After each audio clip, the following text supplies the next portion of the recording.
마음보다 그 하나님을 끝까지 신뢰하며 삽시다. 하나님을 끝까지 신뢰하며 삽시다. 아멘. 우리가 잘 알고 있는 이야기 중에 어떤 사람이 하나님의 말씀을 성경을 읽기로 했습니다. 그런데 그 방식이 성경을 펼쳐서 제일 먼저 눈에 들어온 부분을 자신에게 주신 하나님의 말씀으로 생각하는 방식이었습니다. 잘 아는 이야기죠. 첫 번째 성경을 딱 펼쳤을 때 그분이 주신 말씀이 뭐냐면 가룟 유다가 나가서 목매어 죽으니라는 말씀이었습니다. 이 말씀이 하나님이 나에게 하신 말씀일 리가 없다고 생각하고 다시 두 번째 성경을 펼쳤습니다. 그때 주어진 말씀이 이와 같이 행하라는 말씀이었습니다. 그리고 3세판 한 번 더 이것도 주의 말씀이 아니라고 생각하고 마지막 세 번째 성경을 딱 펼쳤을 때 주신 말씀이 가서 속히 행하라는 말씀이었다고 합니다. 우리가 너무너무 잘 알고 있는 이야기지 않습니까? 근데 이 이야기에 나오는 사람이 왜 세 번이나 성경을 다시 펼쳤을까요? 자신이 원하는 내용이 성경에 나오지 않았기 때문 아니겠습니까? 그런데 오늘 본문의 말씀을 보면 하나님의 말씀을 알고도 반대되는 방향으로 살려고 했던 한 인물의 이야기가 나옵니다. 이 우리 잘 알고 바로 이삭입니다. 그래서 오늘 말씀을 통하여서 하나님의 뜻과 말씀에 대해서 우리가 어떤 태도를 가져야 되고 또 이것에 대해서 하나님이 어떻게 행동하시는지를 일하시는지를 함께 생각해 보려고 합니다. 첫째는요, 어떤 이유로도 하나님의 말씀을 무시하거나 바꾸지 말아야 합니다. 어떤 이유로도 하나님의 말씀을 무시하거나 바꾸지 말아야 한다는 것이 첫 번째입니다. 우리의 생각이나 경험이나 취미나 삶의 선호도나 삶의 방식 등 어떤 이유로도 하나님의 말씀을 무시하거나 바꾸지 말아야 하는 것이 첫 번째입니다. 오늘 말씀 여러분이 잘 알고 있는 이삭이 야곱을 축복하는 내용입니다. 이 과정에서 야곱이 에서를 속이고 축복을 받는 내용임을 잘 알고 있습니다. 그런데 오늘 본문의 말씀을 하기 전에요, 이번 26장을 보시면 이삭이 야곱을 축복하기 전에 에서가 40세에 헷 족속의 딸들과 결혼한 일로 말미암아 이삭과 리브가의 마음이 근심이 되었다는 사실을 26장 34절 35절에 먼저 말씀하고 있음을 보실 필요가 있습니다. 그리고 난 뒤에 이삭이 눈이 어두워 잘 보이지 아니할 때에 야곱을 축복한 사건들 말씀하고 있습니다. 이것은 에서가 장자권을 가볍게 여긴 일들과 그의 결혼 사건이 축복의 판단 기준이 되어야 한다는 것을 그리고 본문이 보여주고 있습니다. 하지만 이삭이 나이가 많아서 눈이 어두워져서 앞을 잘 볼 수가 없었습니다. 이때 이삭의 나이가 137세였습니다. 요즘 생각하면 꽤 많이 산 거 아니겠어요? 이삭이 180세에 죽었습니다. 그래서 180세에 죽었는데 이 사건 이후에 43년을 더 살았습니다. 그런데 마치 죽음을 앞둔 사람처럼 오늘 말씀에 축복하고 있습니다. 아마도 이삭이 앞을 잘 보지 못했기 때문에 앞으로 몇 년을 더 살게 될는지 불확실한 그 미래 때문에 아들들에게 축복하는 일이 아마 중요하다고 판단했던 것 같습니다. 사실 이삭의 생애에 있어서 이삭은요, 약 80년 정도를 앞을 보지 못하는 불행한 삶을 살았습니다.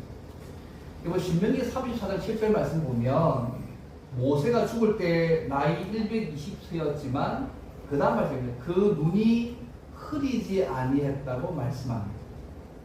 그래서 어떤 학자는 이 말씀들을 생각하면서 이삭의 눈이 어두워서 앞을 잘 볼 수 없었던 이런 육적인 눈만이 아니라 아마 영적으로도 아마 봉인한 상태에 있었던 것들을 이것이 말하고 있지 않느냐고 이야기합니다. 왜냐하면 그 뒤에 사건을 보면 충분히 눈만 보는 것이 아니라 앞이 잘 보이는 게 아니라 실제로 그 영적인 판단력도 헛되지는 모습을 볼 수 있습니다. 사실 그 영적인 어두움은요, 이삭이 야곱보다 에서를 축복하는 일에서 나타나고 있습니다. 사실 이삭은요, 에서에게 축복하기 이전에 적어도 두 가지 사실 때문에 에서의 행동이 하나님의 백성으로서 합당치 않다는 것들을 알 수 있었습니다. 첫 번째 사건은 이로 알다시피죠. 에서가 그의 나이 40세에 이삭의 나이 100세에 언약 밖에 있었던 헷 족속의 딸들과 결혼한 일들입니다. 하나님 있었으면 가나안 땅을 주시겠다 했는데 그 헷 족속의 딸들과 결혼하고 있는 것이죠. 당시 헷 족속이 당시 고대 건동에서 가장 발달한 문화를 소유하고 있었습니다. 어쨌든 이삭과 리브가 이 일 때문에 마음의 근심거리가 되었다고 앞에 말씀에서 말씀하고 있음을 유게 볼 필요가 있습니다. 어쨌든 이 본문을 보면서 두 가지 딴 설명을 하지는 않겠습니다. 두 번째는요, 에서가 장자권을 야곱에게 팔고 맹세로 서약까지 한 일을 이삭이 알고 있었습니다.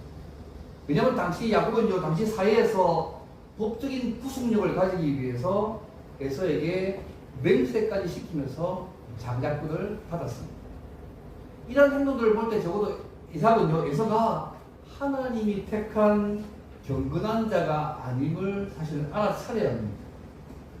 그리고 이삭이요, 장자권 무시하고 장자권을 팔아버리고 에서가 헷 족속의 딸들과 결혼한 것을 다 무시하고 자신이 좋아하는 에서에게 축복하기를 원하고 있습니다. 그 이제부터 4절의 말씀 내용입니다. 그래서 그는 에서에게 요청합니다. 사냥해서 그가 즐기는 별미를 만들어 달라고 요청합니다. 그리고 그것을 먹고 마음껏 너에게 축복하겠다고 4절까지 말씀하고 있습니다. 그리고 이삭이 왜 이렇게 판단하게 되었을까요? 분명히 그는요, 자기 아들의 모습을 이삭은 보았습니다. 에서의 장자권을 파는 모습들, 헷 족속의 딸과 결혼한 모습도 봐서 하나님의 백성에 어울리지 않는 모습을 알았음에도 불구하고 그렇게 하고 있습니다. 한번 이삭은요, 하나님의 말씀을 무시하고 자신의 선호도를 따랐기 때문에 이렇게 선택하고 있습니다. 별미를 만든, 밖에서 사냥해서 자기가 좋아하는 음식을 만들어주는 그 음식 때문에 에서를 더 사랑했기 때문에 그가 이게 분별력이 약해지게 된 것이죠. 세상적인 기준에서 이런 에서를 축복하려고 했습니다. 이것은 이삭이 얻으면서 영적인 분별력을 잃어버린 모습이었습니다. 왜냐하면 심지어 그는 하나님이 리브가를 통하여서 큰 자가 작은 자를 섬긴다는 하나님의 말씀 또한도 알고 있었습니다. 그러면 적어도 이삭은 선택을요, 다르게 해야 될 것입니다. 그래서 이런 거 전부 다 무시하고 그가 에서에게 축복하려고 했다는 모습은요, 그 영적인 분별력을 잃어버렸음을 보이는 중요한 말씀입니다. 어떤 얘기하자면 우리가 하나님을 사랑하는 방법이 그죠? 신약 말씀은 나의 계명을 가지고 지키는 자라야 나를 사랑하는 자입니다. 하나님을 사랑하는 모습 가운데 주의 말씀에 대한 순종이 있잖아요. 그에게 나를 나타내고 그의 하나님의 사랑을 나타내겠다고 요한복음 14장이 말씀하고 있지 않습니까? 그런 관점에서 보면 이삭은요, 하나님의 말씀을 무시하는 삶을 살고 있고요, 그 반대의 삶을 살려고 하나님을 사랑하지 않는 삶을 스스로 선택해서 살려고 하고 있는 모습을 보여주고 있습니다. 예전에 어떤 목사님이요, 쓴 글에 성경을 읽지 않는 이유에 대해서 글을 쓴 것을 읽어본 적이 있었습니다. 그 중에 하나가 뭐냐면, 왜 사람들이 성경을 읽지 않으려고 할까? 예수 믿는 사람들이. 그 첫째 이유가 이거였습니다. 성경은 우리를 불편하게 만든다. 그 말씀을 들으면 그 말씀대로 살고 싶지 않게 만든다. 불편하게 만든다는 거죠. 또 하나 모습은요, 사랑하는 하나님과의 관계가 문제가 있다. 여러 가지 있어요. 그 두 개가 딱 들어오더라고요. 근데 아마 성경을 읽지 않는 더 중요한 이유는 우리의 삶의 다른 가치보다, 돈이든 자녀든 직업든 다른 가치보다 성경이 더 중요하지 않게 생각하기 때문에 그런 거 아니겠습니까? 29세예요. 한 사람 인물 제가 소개하려고 하는데 제가 좋아하는 인물인데요. 29세에 영국의 황실 의사가 되었지만 갑자기 연봉의 90%를 버리고 자기의 삶을 완전 바꿀 삶의 사람이 있습니다. 한번 그림을 한번 보십시오. 제가 늘 좋아하는 인물 중에 한 명인데, 예.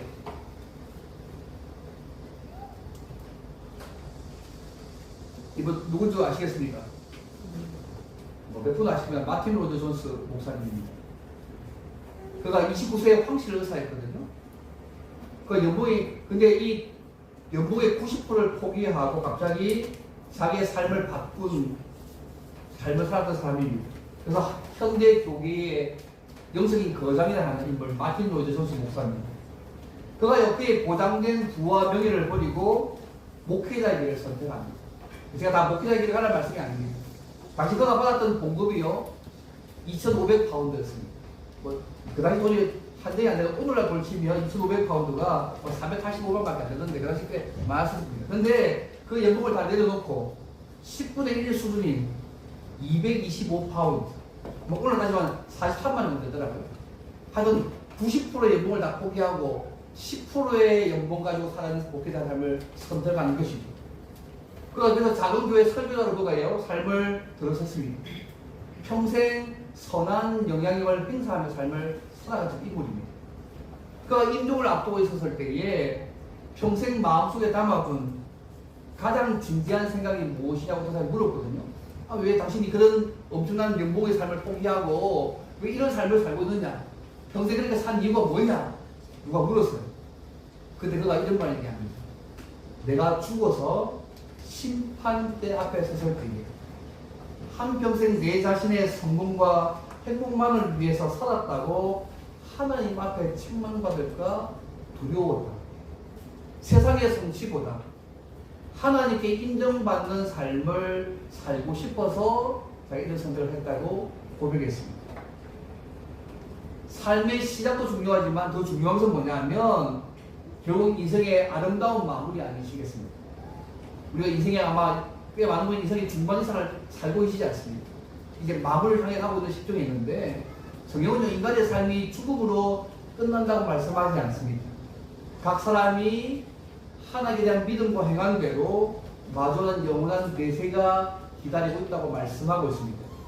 세상의 화려한 성취에만 성공에만 매몰되지 않고 인생의 진짜 마지막 종착지를 준비했던 그의 발자취의 모습이 오늘 우리가 어떤 삶을 살아가야 될지를 한번 생각하게 하는 것 같습니다. 그리고 죽을 때까지 하나님께서 우리를 보실 때에 인정하시고 기뻐하시고 하나님의 마음에 합한 삶을 살아가는 저와 여러분들이 좋겠습니다.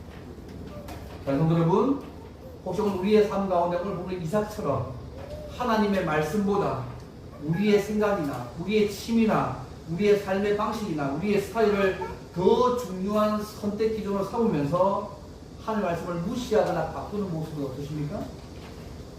그분의 말씀을 우리의 생각에 따라 바꾸거나 더하거나 빼지는 않으십니까? 실제로 우리의 삶 가운데 하나님의 말씀에 대해서 어두워지게 만드는, 우리로 하여금 그분의 말씀을 무시하게 만드는 우리의 삶의 요인이 무엇입니까? 야곱에게는요 자신의 선호도였습니다.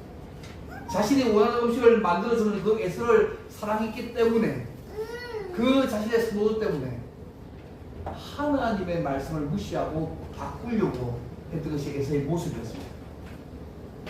그리고 이러한 중요한 일을 아내와 의논하지도 않고 독단적으로 행동했습니다.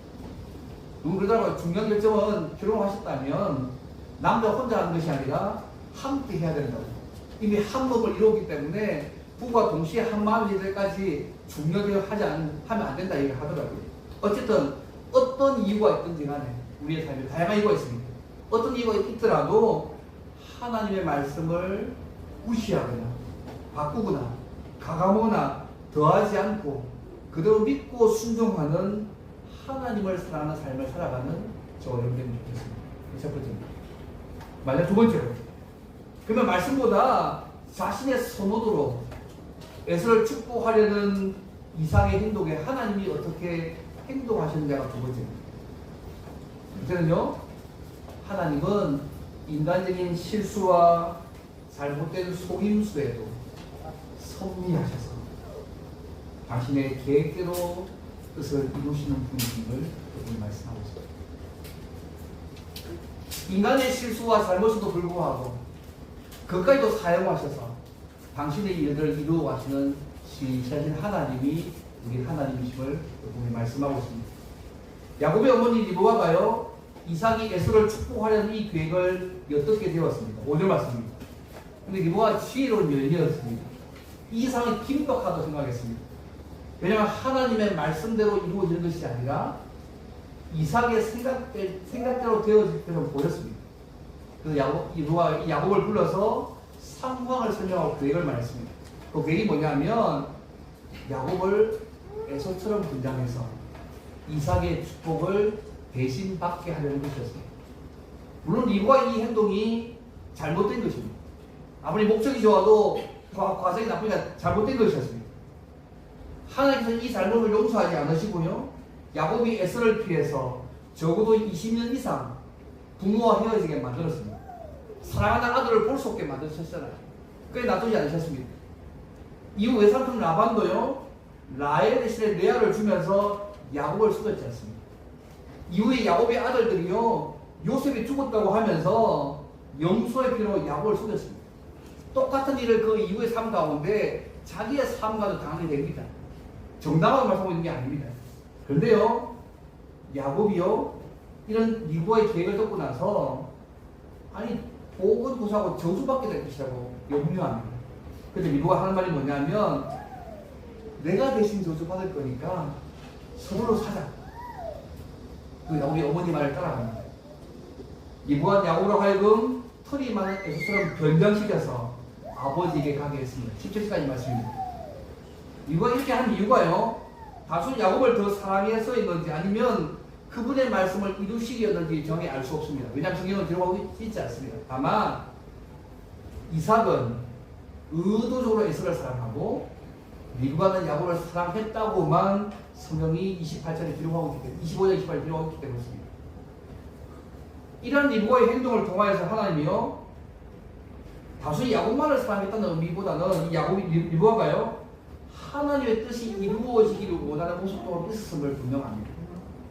물론 리브가 이런 행동이 정당화 될 수는 없습니다. 될 수는 없지만 리브가가 이삭보다는 하나님의 말씀에 더 민감했다는 점은 부인할 수가 없는 것 같습니다.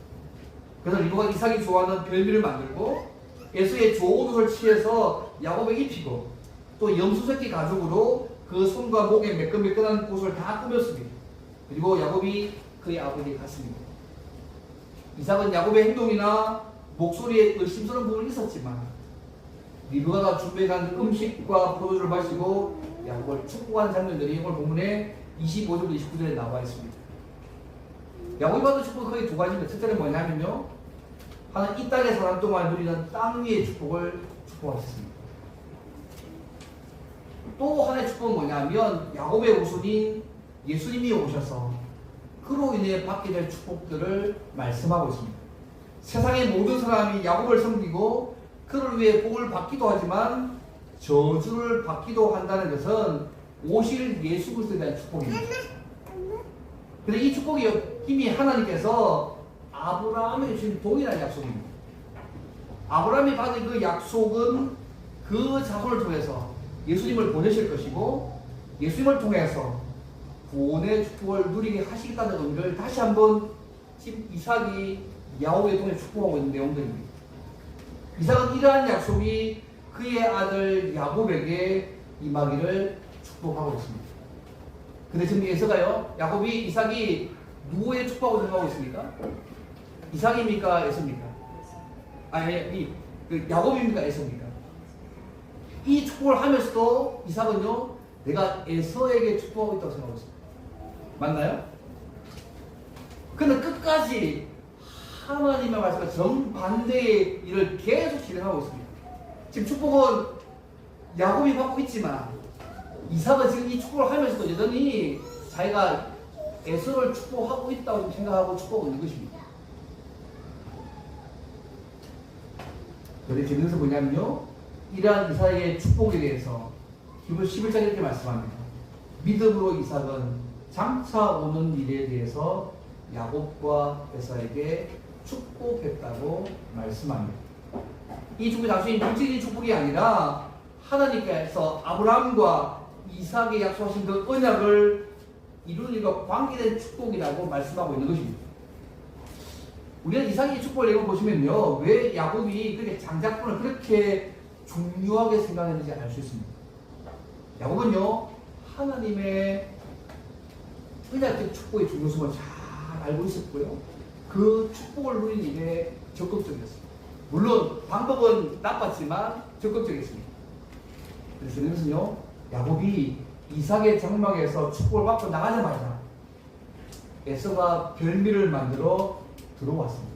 이 30절과 31절 말씀 내용입니다. 이삭은 에서가 오자마자요, 야곱에게 축복했다는 것을 깨닫고요, 몸을 크게 떨었다고 33절에 말씀합니다. 왜 그가 몸을 크게 떨었을까요? 하나님께서 작정하신 대로 섭리하셨다는 그 사실을 깨닫게 때문에 크게 떨었습니다. 여러분, 자기가 축복한 것이요, 에서가 아니고 야곱임을 알게 된 그 이삭이요, 그 다음 행동이 무엇이 뭐냐면, 이삭이 속여서 축복을 받은 야곱을 저주하거나 그 축복을 취소하지 않았다는 사실을 주의깊게 보실 필요가 있습니다. 33절 말씀 보십시오. 이삭은 내가 그를 축복하였은즉 그가 정령 복을 받을 것이라고 그가 받은 축복을 인정했습니다. 이삭은 이 사건을 통하여서요, 하가에 깨달았습니다. 뭐냐면 하나님께서 하시는 그 일을 인간의 생각대로 바꿀 수 없구나, 그걸 깨달았습니다. 그래서 이삭은 야곱이 받은 그 축복을 그대로 인정했습니다. 그가 속았다는 사실을 알았지만 그것이 원래 하나님이 정하신 섭리라는 것을 깨닫고 그 축복을 취소하지 아니하고 야곱이 받아야 될 그 축복으로 인정했다는 것입니다.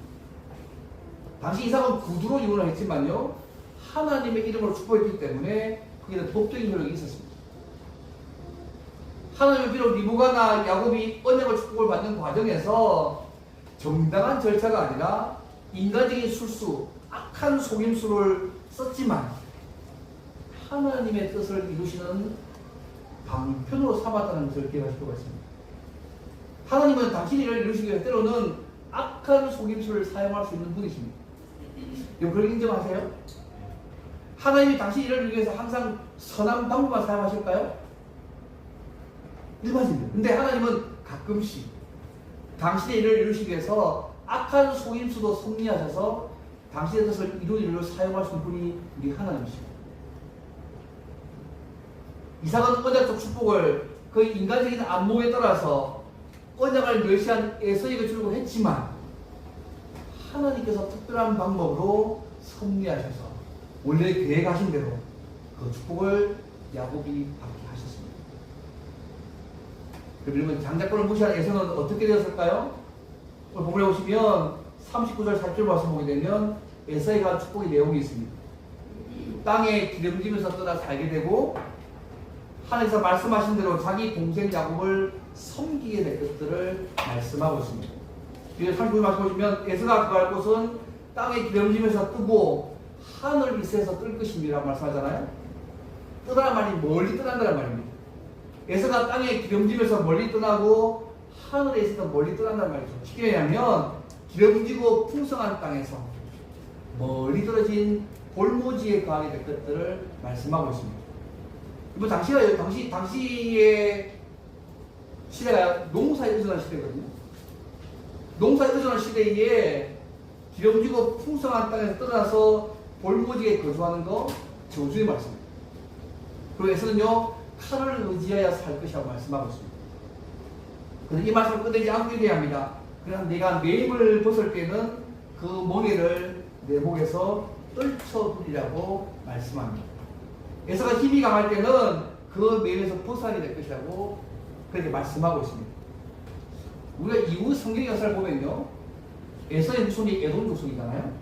에돔 사람들이 다 다윗의 종이 되었습니다. 근데 유다 왕 요람 왕 때는요, 이들이 이미 너무 강성해져가지고 유다에서 독립해서 왕을 세우고 독자적인 길을 걸어갔습니다. 하지만 에서의 후손 에돔이요, 역사 가운데 그들의 힘이 강성했던 시간이 얼마 되지 않았습니다. 결국 에서의 후손인 에돔은요, 하나님의 심판을 다 멸망해 버렸습니다. 이것이 어떤 축복일 수 있겠습니까?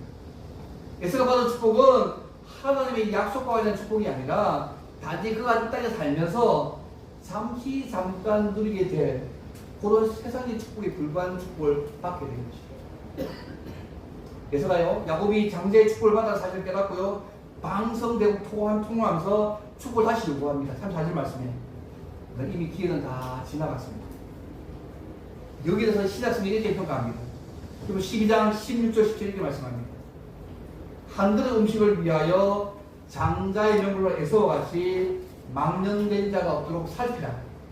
너희가 아는 바와 같이 그가 그 후에 축복을 이어받으려고 눈물을 흘리며 구하되 버린 바가 되어서 회개할 기회를 얻지 못했다고 히브리서 기자가 12장 16절 17절에서 이 사건을 이야기하고 있습니다.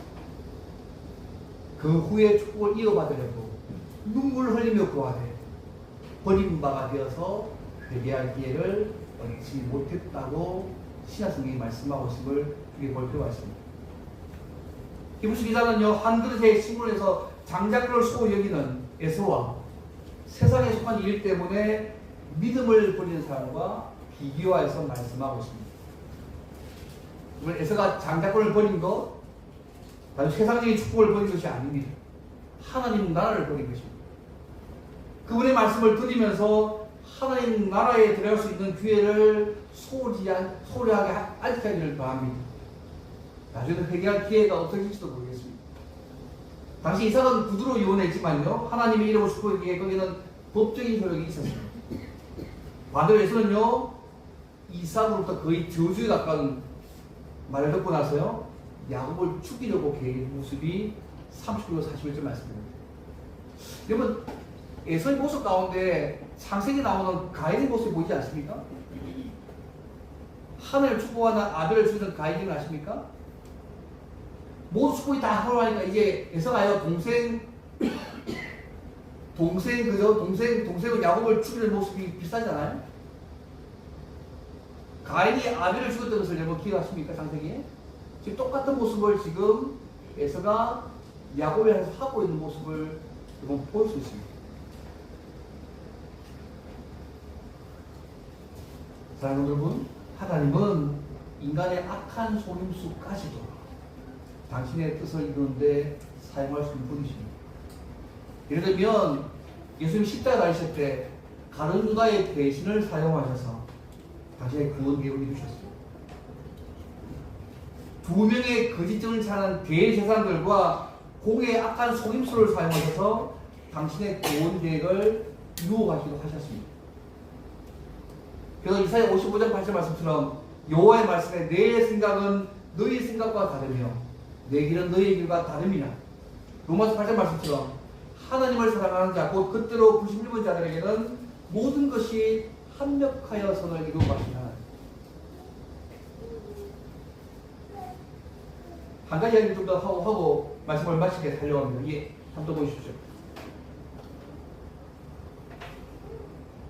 몇번 보는 말씀인데요. 조선 땅에 어린 두 아들과 사랑하는 아내를 묻은 사람입니다. 첫째 아들은 8개월 만에, 둘째 아들은 태어난 지 하루 만에 세상을 떠났고요.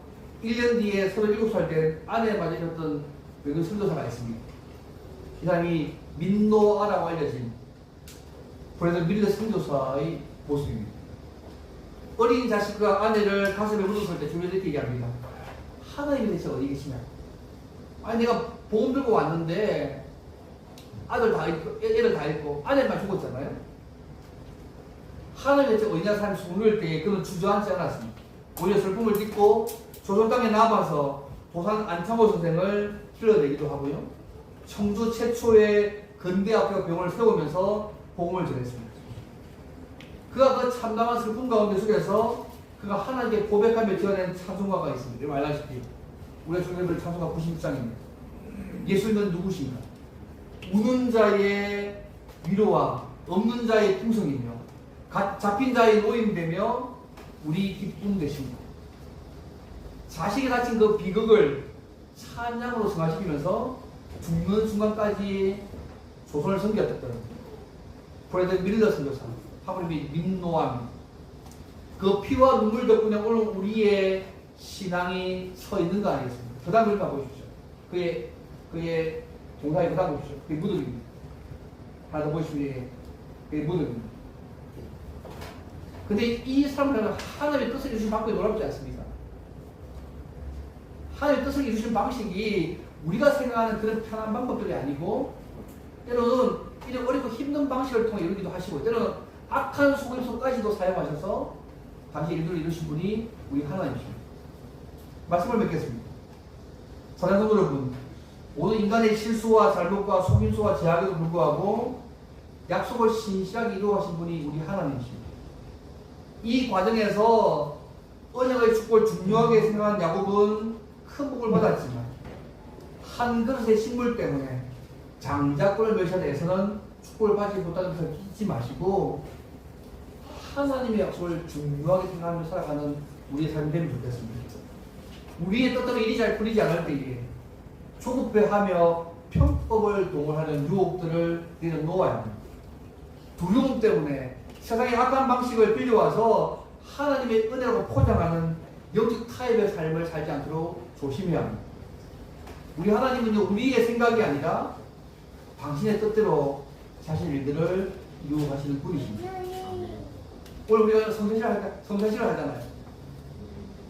우리 위에 주어진 주님의 은혜를 기억하기도 하지만 동시에 주님이 재림하셔서 천국에서 한상에서 둘러앉아서 먹고 마실 그 말씀을 기억하면서 미리 바라보며 하는 약속 시간들이 성사시기도 합니다. 그래서 그냥 의미가 있습니다. 많은 분이 생각할 때 이렇게 생각합니다. 오늘 세상에는 많은 전쟁들, 전쟁의 소문들, 재난들, 질병들, 또 전 세계 곳곳에서 신자들이 핍박과 수요를 경험하고 있는데 이런 세상에 어떻게 의가 있는 새 하늘과 새 땅, 완전한 하나님 나라를 볼 수 있을까 걱정합니다. 여러분 생각합니까? 세상을 보십시오. 도처에 전쟁하고 있습니다. 지진이 나고 있고요. 수많은 사람이 다 죽고 있습니다. 또 핍박당하고 있고요. 그런 거 보면서 어떻게 그분의 말씀이 그분 나라가 이런 과정이 이루어질 수 있을까? 그러나 걱정하지 마십시오.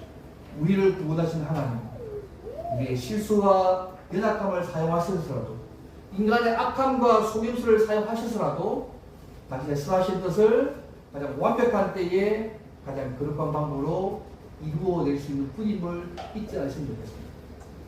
그리고 그분의 선한 계획은 결코 실패하지 않습니다. 그래서 구원의 역사는요, 하나님의 주권적인 은혜로 이루어지는 사실을 잊지 않으시면 좋겠습니다. 그 우리에 필요한 것은 딴 거 아닙니다. 이 하나님을 온전히 신뢰하면서 아멘. 잠잠히 기다리는 믿음만 우리에게 필요합니다. 여러분 하나님은요, 당신의 일들을 이루어가시는 신실하신 분이십니다. 믿으십니까? 오늘 말씀에는 악한 속임수까지도 사용하셔서 당신의 일을 이루어가시는 분이 하나님이십니다. 그렇다면 하나님이 하신 모든 약속을 이루어가실 것입니다. 그렇다면 남은 것은 우리밖에 없습니다. 하나님 주신 그 약속을 소홀히 여기지 말고 끝까지 믿고 따라가는 삶들을 살아가는 것. 그것이 오늘 우리에게 주어진 삶의 모습입니다. 그래서 오늘 우리 주신 그 말씀 신실하신 하나님을 신뢰하면서 주신 약속 소홀히 여기지 마시고 끝까지 믿고 따라가는 믿음의 삶을 살아가는 저와 여러분 되시기를